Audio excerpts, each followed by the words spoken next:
Relax.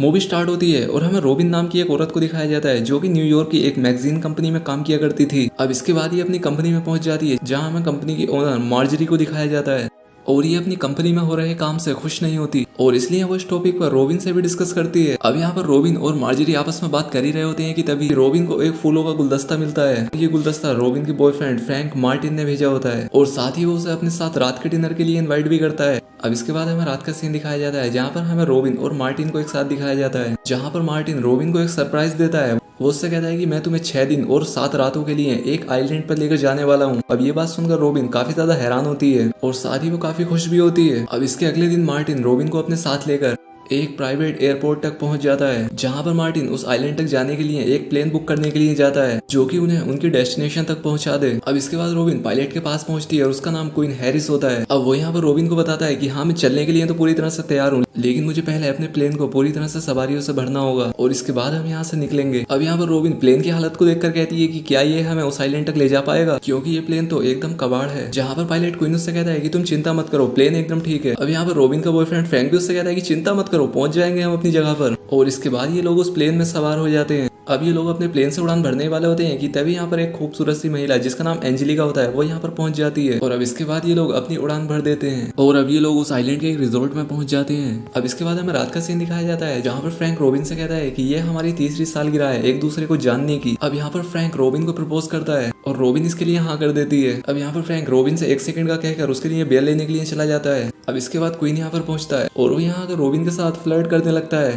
अब queen यहाँ पर इस आइलैंड पर आने वाले टूरिस्ट का मजाक उड़ाता है। अब इसके बाद यहाँ पर फ्रैंक आ जाता है और इसके बाद रोबिन और फ्रैंक यहाँ से चले जाते हैं। अब इसके अगले दिन रोबिन को मार्जरी की कॉल आती है। अब यहाँ पर मार्जरी रोबिन से कहती है कि तुम तुरंत अपनी छुट्टी कैंसिल करो और तुम्हें काम के सिलसिले में एक दूसरी जगह पर जाना होगा।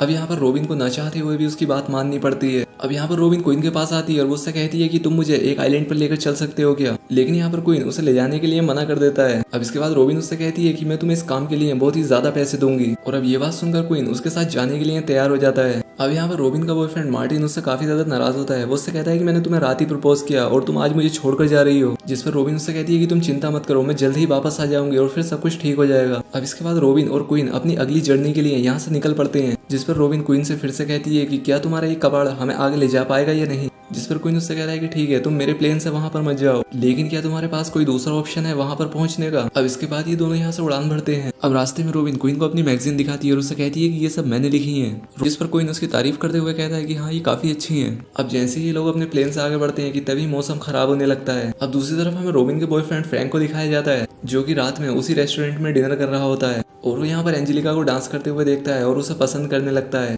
दूसरी तरफ क्वीन मौसम का हाल जानने के लिए रेडियो पर अपडेट लेता है, लेकिन उसे यहाँ पर कुछ भी समझ नहीं आ रहा था। अब यहाँ पर क्वीन खराब मौसम को देखकर अपने प्लेन को वापस उस रिसोर्ट ले जाने का फैसला करता है। अब यहाँ पर रोबिन इस सिचुएशन में काफी ज्यादा घबरा जाती है और वो अपनी दवाइयाँ लेती है। अब यहाँ पर क्वीन अपने प्लेन को वापस घुमाने लगता है, लेकिन तभी एक बिजली का झटका उनके प्लेन पर लगता है। अब यहाँ पर फिर से क्वीन रेडियो से संपर्क करने की कोशिश करता है, लेकिन इसका कोई भी फायदा नहीं हो रहा था। और अब दूसरी तरफ रोबिन ने दवाई ज्यादा ले ली थी, जिसके चलते उसे होश भी नहीं था और ये देखकर क्वीन को काफी ज्यादा गुस्सा आता है। अब यहाँ पर क्वीन को पास में ही एक आइलैंड नजर आता है और वो यहाँ पर अपने प्लेन को उतारने की कोशिश करता है और ऐसा करते वक्त इन लोगों का प्लेन उस समुद्र के किनारे पर क्रैश हो जाता है, लेकिन किस्मत से ये दोनों लोग बच जाते हैं। अब इसके अगले दिन हमें रोबिन को दिखाया जाता है जिसकी यहाँ पर आंख खुलती है और वो क्वीन से पूछती है कि हम कहाँ पर हैं और वो यहाँ पर प्लेन को क्रैश हुआ देखकर काफी ज्यादा चौंक जाती है। अब यहाँ पर रोबिन क्वीन से कहती है कि क्या तुम इस प्लेन को ठीक कर सकते हो, जिस पर क्वीन उससे कहता है कि प्लेन पूरी तरह से क्रैश हो चुका है और अब मैं इसे ठीक नहीं कर सकता। और तभी यहाँ पर रोबिन को हेल्प बुलाने के लिए अपने फोन का ध्यान आता है।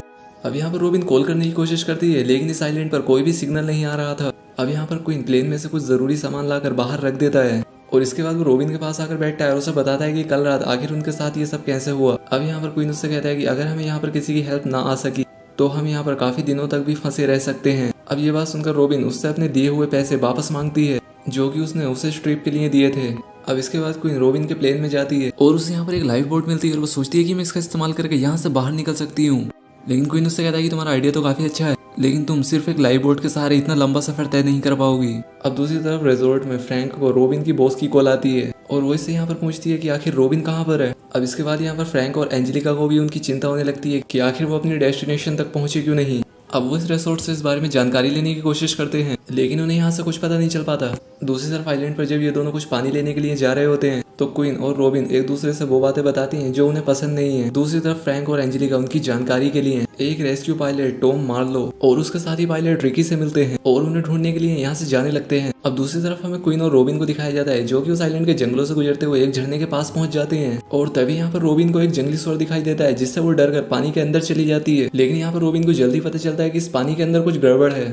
वो यहाँ पर क्वीन को आवाज लगाती है और उससे कहती है कि शायद एक सांप मेरे पेट पर चढ़ गया है और इसलिए क्वीन सांप को पकड़ने के लिए पानी के अंदर पहुंचता है और उसे रॉबिन के अंदर से निकाल कर किनारे पर फेंक देता है। अब यहाँ पर कुछ समय बाद क्वीन देखती है कि रॉबिन पत्ते काट रहा है और वो यहाँ पर ऐसा मोर का शिकार करने के लिए कर रहा होता है ताकि ये लोग उसे मारकर यहाँ पर अपना कुछ पेट भर सके। अब इसके बाद हमें रात का सीन दिखाया जाता है जहाँ पर क्वीन ने मोरों का शिकार कर लिया था और अब वो उन्हें आग पर पकाकर खाने लायक बना रहा था। अब यहाँ पर क्वीन रॉबिन को अपने पास्ट की कुछ बातें बताना शुरू करता है। वो यहाँ पर रॉबिन से कहता है कि वो उस रिजॉर्ट आइलैंड पर रहने के लिए आया था, जिस पर रॉबिन उससे कहती है कि क्या तुम्हारी औकात है उस आइलैंड पर रहने की। लेकिन जल्द ही रॉबिन उससे इस बात के लिए माफी मांगती है।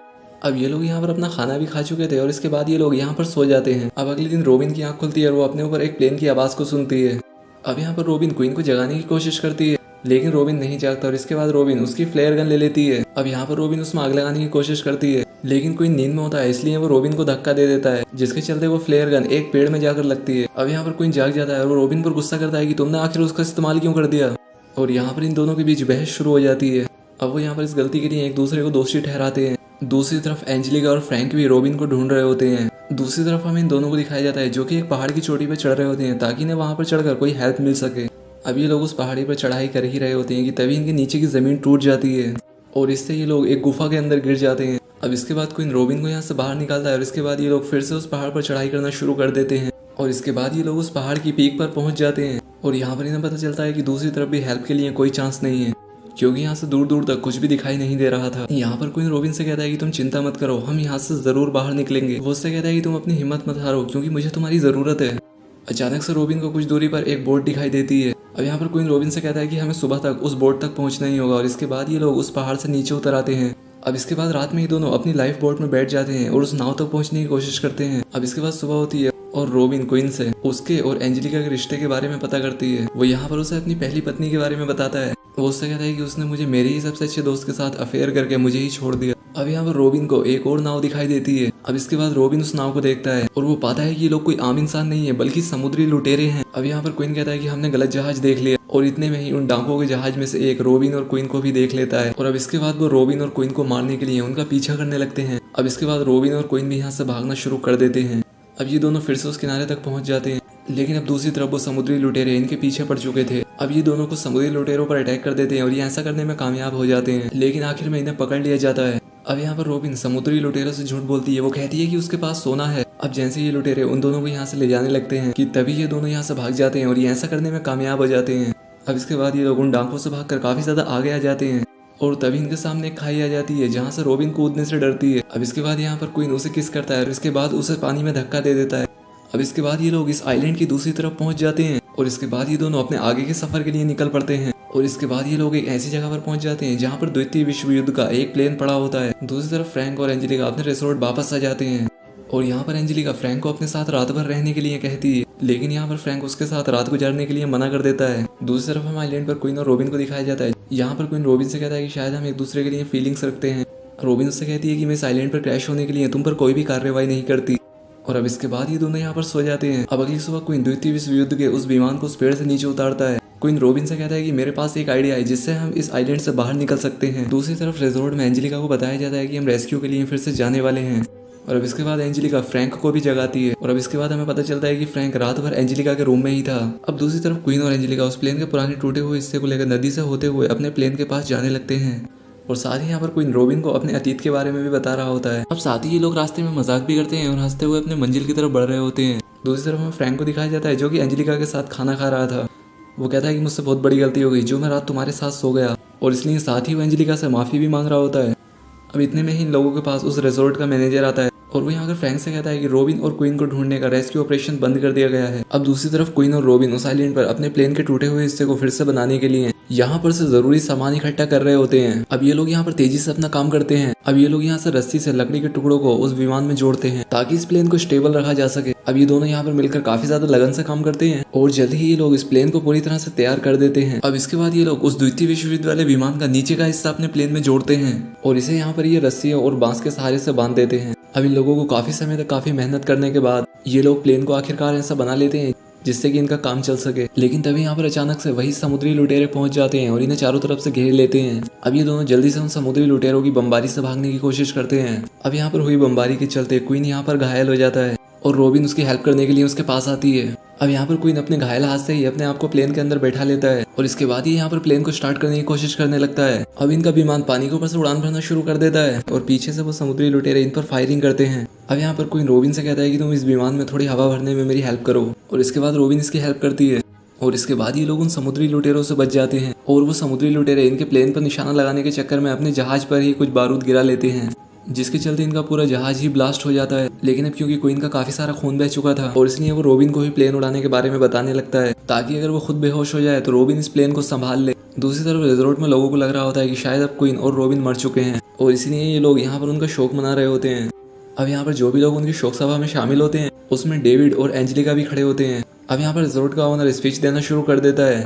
अब दूसरी तरफ हमें प्लेन का सीन दिखाया जाता है जहाँ पर क्वीन अब पूरी तरह से बेहोश हो चुका था और अब रॉबिन अकेले ही उस प्लेन को उड़ा रही थी। दूसरी तरफ एंजेलिका फ्रैंक को दिलासा देती है क्योंकि उसे रॉबिन की मौत का काफी ज्यादा दुख था। अब इसके बाद यहाँ पर एंजेलिका अचानक से देखती है कि क्वीन और रॉबिन का प्लेन वापस आ रहा है। अब इन्हें यहाँ पर वापस आता देख यहाँ पर मौजूद सभी लोग हैरान हो जाते हैं। अब जैसे ही रॉबिन यहाँ पर प्लेन को लैंड करती है तो इसकी यहाँ पर काफी ज्यादा रफ लैंडिंग होती है। अब यहाँ पर रॉबिन क्वीन को जगाती है और वो उसे बताती है कि हम लोग रिजॉर्ट तक वापस सुरक्षित पहुंच चुके हैं। अब यहाँ पर फ्रैंक तुरंत रॉबिन के पास आता है। अब यहाँ पर रॉबिन फ्रैंक से कहती है कि तुरंत क्वीन के लिए एक डॉक्टर को बुलाओ। अब इसके बाद फ्रैंक रॉबिन के पास आता है और इसके बाद एंजेलिका और उसके बीच जो भी हुआ वो सब रॉबिन को बता देता है और इस सब के लिए उससे माफी मांगता है। इसके बाद रॉबिन क्वीन से मिलने के लिए अस्पताल पहुंचती है और वो इससे यहाँ पर इसका हाल पूछती है और साथ ही वो यहाँ पर क्वीन से कहती है कि क्या हम अपना रिश्ता फ्यूचर में भी ऐसा ही रख सकते हैं क्या।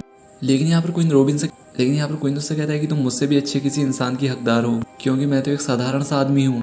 वो यहाँ पर रॉबिन से कहता है कि हम दोनों की अलग अलग जिंदगियां हैं और इसलिए हम कभी एक ही नहीं हो सकते। अब इसके बाद रॉबिन यहाँ से जाने के लिए उठने लगती है और साथ ही वो यहाँ पर एक दूसरे को गुड लक भी बोलते हैं। अब इसके बाद हमें दिखाया जाता है कि फ्रैंक और रॉबिन एक एयरपोर्ट पर बैठे होते हैं और अपनी फ्लाइट का वेट कर रहे थे। अब यहाँ पर रॉबिन फ्रैंक से कहती है कि मुझे ऐसा नहीं लगता कि मुझे अभी शादी करनी चाहिए और यहाँ पर फ्रैंक भी रॉबिन को बता देता है कि मैं एंजेलिका को पसंद करता हूँ। अब यहाँ पर रॉबिन उससे कहती है कि इसका मतलब तुम मुझे कभी प्यार ही नहीं किया करते थे और इसके बाद रॉबिन उसे उसकी सगाई की अंगूठी वापस कर देती है। अब दूसरी तरफ एयरपोर्ट पर क्वीन भी पहुंच जाता है और वो यहाँ पर पहुंचकर रॉबिन को ढूंढने के लिए दौड़ता है और वो यहाँ पर एक फ्लाइट को देखता है और उसे लगता है कि शायद रॉबिन इसी फ्लाइट के अंदर है। अब यहाँ पर क्वीन अकेला खड़ा रह जाता है और वो यहाँ पर सोचने लगता है कि रॉबिन ने उसे एक चांस दिया लेकिन उसने वो चांस भी खो दिया। लेकिन इसके बाद वो कुछ दूरी पर रॉबिन को खड़ा देखता है जो कि फ्लाइट से वापस नीचे उतर रही थी। अब वो यहाँ पर क्वीन को भी देख लेती है कि वो उसी के ही पीछे खड़ा है और आखिर में ये दोनों अपने प्यार को एक दूसरे के सामने एक्सेप्ट करते हैं। यहाँ पर क्वीन रॉबिन से कहता है कि मैं तुमसे बहुत ज्यादा प्यार करता हूँ और इसके बाद ये दोनों एक दूसरे को किस करते हैं और अब इसी के साथ ये मूवी यहाँ पर एंड हो जाती है।